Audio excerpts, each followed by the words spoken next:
Assalamualaikum warahmatullahi wabarakatuh. Jumpa lagi dengan AAF Official Channel di tahun 2022 ini. Nah, kali ini kita akan bicara politik soal pencapresan, khususnya soal Anies Baswedan.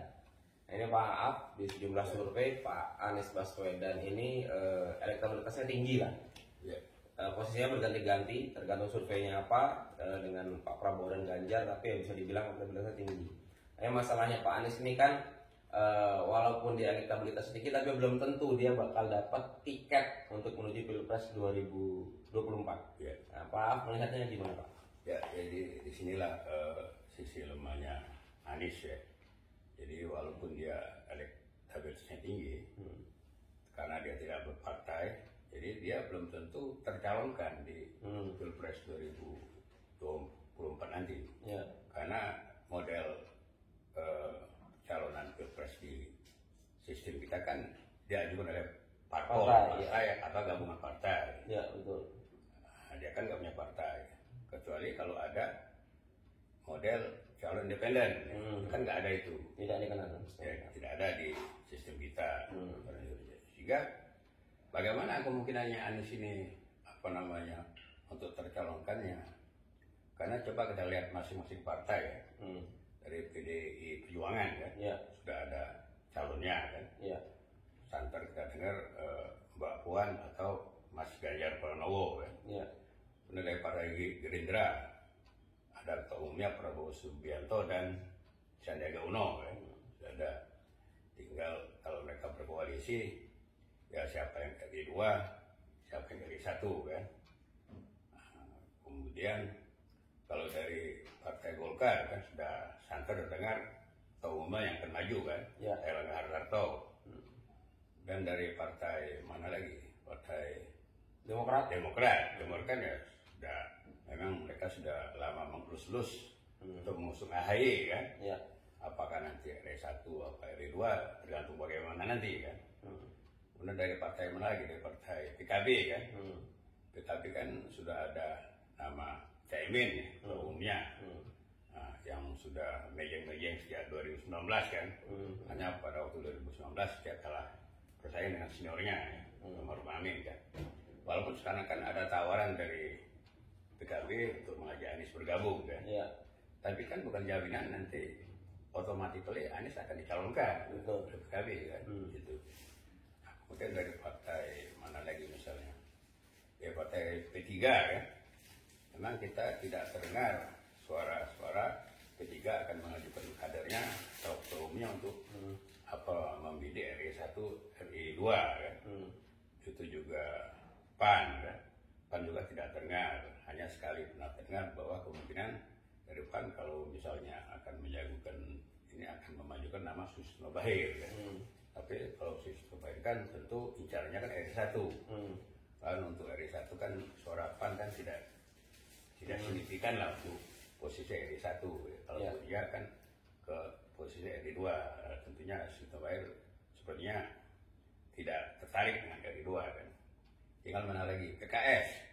PKS kan kuat terdengar bahwa dia akan mengajukan kader internal untuk 2024 ini. 2024. Apakah RI 1, apakah RI 2 itu, tapi yang jelas dia akan kuat desakan-desakan di internal yang kita dengar akan mengajukan kadernya sendiri. Di PKS kan cukup banyak kader ya. Ada ketua umumnya Dr. Salim kan. Ada ketua umum Saiku. Majelis Suro. Majelis Suronya Dr. Salim Segaf. Ada bekas Gubernur Sumatera Barat Irwan Prayitno kan. Ada juga kader yang sekarang masih menjadi gubernur Zulkifli Mansyah, dan juga cukup kuat di dalam ya akan menjagokan yang mantan gubernur Jawa Barat ya. Ahmad Heriawan yang kita dengar. Jadi intinya mereka akan menjagokan kader sendiri. Nah, tinggal ada satu kemungkinan peluang ya, Anies ini bisa dicalonkan oleh Partai Nasdem. Ya. Karena Nasdem melalui Surya Paloh sebagai ketua umum Partai Nasdem beberapa waktu satunya dia mengatakan bahwa untuk Pilpres 2024 ya, dia akan atau Partai Nasdem akan memberikan kesempatan kepada anak bangsa ya, untuk mengikuti konvensi di Partai Nasdem dalam rangka untuk menetapkan calon Partai Nasdem untuk presiden atau untuk calon presiden pada tahun 2024. Nah, jadi Anies bisa masuk ke situ. Dia bisa mengikuti konvensi itu, tetapi juga tidak ada jaminan Anies pasti menang kan di konvensi itu kan. Bisa saja Anies kan kalah di konvensi itu. Nah, tapi katakanlah Anies menang kan di konvensi itu. Jadi Partai Nasdem calonnya adalah Anies Baswedan. Tetapi tidak otomatis Partai Nasdem juga bisa mencalonkan pasangan. Karena Partai Nasdem kan perolehan suaranya di bawah 10%. Kalau misalnya PT tetap 20% ataupun PT berubah menjadi 10%, tetap tidak bisa. Jadi dia harus berkoalisi dengan partai lainnya. Nah, kemungkinannya Partai Nasdem akan berkoalisi dengan Partai Golkar. Yang Partai Golkar sudah punya calon Airlangga Hartarto. Kenapa ke Partai Golkar? Karena Surya Paloh juga dulunya kan pernah kader Golkar. Jadi mungkin cukup dekat atau bisa lebih gampang untuk berkoalisi. Nah, tinggal nanti siapa yang RI 1, siapa yang RI 2. Kalau berdasarkan perolehan suara, Partai Golkar lebih besar daripada Partai Nasdem. Nah, tetapi kalau berdasarkan elektabilitas, Anies kan lebih tinggi. Tinggal mereka berkompromi. Ya, kemungkinan bisa saja Airlangga Hartarto malah dan dia menempati posisi RI 2.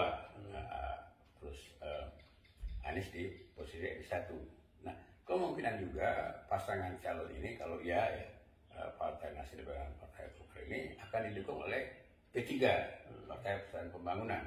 Yang sekarang ini konsultan politiknya adalah F. Sarfullah Fatah. Yang ini juga adalah konsultan politik Anies Sandi waktu Pilgub DKI.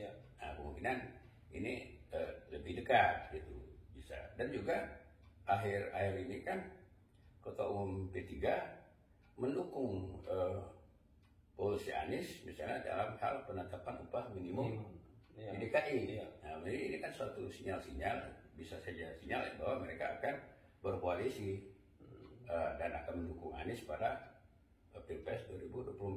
Nah, tinggal partai mana lagi ya? Tinggal Partai Demokrat. Nah, Partai Demokrat sudah jelas yang akan dia usulkan AHY umumnya. Tinggal dia kan harus berkoalisi kemana? Kemungkinan besar Partai Demokrat akan berkoalisi dengan PKS. Karena mereka berdua selama ini kan berada di pemerintahan. Nah, itu. Nah, tinggal untuk PKS ini terdengar santer dan kuat, mereka akan menjagokan kadernya sendiri untuk Pilpres ini, ya, internal dari partai sendiri. Jadi dia tidak akan mencalonkan, kecil kemungkinan akan mencalonkan orang luar di dalam Pilpres ini. Walaupun mungkin karena suara PKS tidak lebih besar dari Demokrat, mungkin dia akan menempatkan posisi ke RI 2, PKS sama Demokrat. Kalau misalnya PT tetap 20%, belum bisa juga ya belum. Nah, kemungkinannya akan didukung oleh PAN.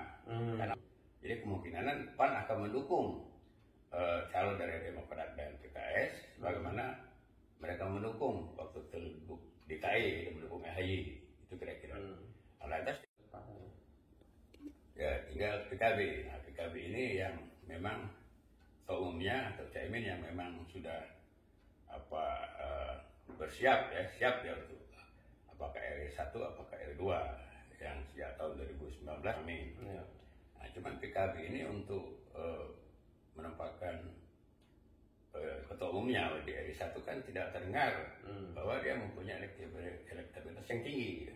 Kemungkinan ya sulit sekali kalau dia mau itu. Bisa saja dia menempati posisi RI 2. Cuma dia akan sulit nanti akan berkoalisi kemana? Karena masing-masing tadi PDIP, kira-kira kalau benar PDIP dengan Gerindra, kemudian Nasdem dengan Golkar dan P3, Demokrat dengan PKS dan PAN, nah dia kemana? Ini kan agak sulit juga, dan kalau dia tidak mencalonkan, dia nanti akan kena sanksi. Tidak boleh Iya. Tidak boleh, pemilih berikutnya tidak boleh mencalonkan pasangan kalau salah gitu ya. Iya. Jadi menurut saya akhirnya nanti PKB akan mendukung Partai Demokrat PKS dan PAN, jadi mendukung EHY sebagaimana PKB mendukung EHY di Pilgub DKI. Nah, kira-kira begitu. Oke, berarti prediksi Pak Af akan ada 3 calon pasangan atau 3 pasangan calon di 2024 nanti. Nah, kita lihat apakah akan terwujud di 2024. Kita saksikan saja. Kita sekian dari Pak Af Official Channel. Assalamualaikum warahmatullahi wabarakatuh.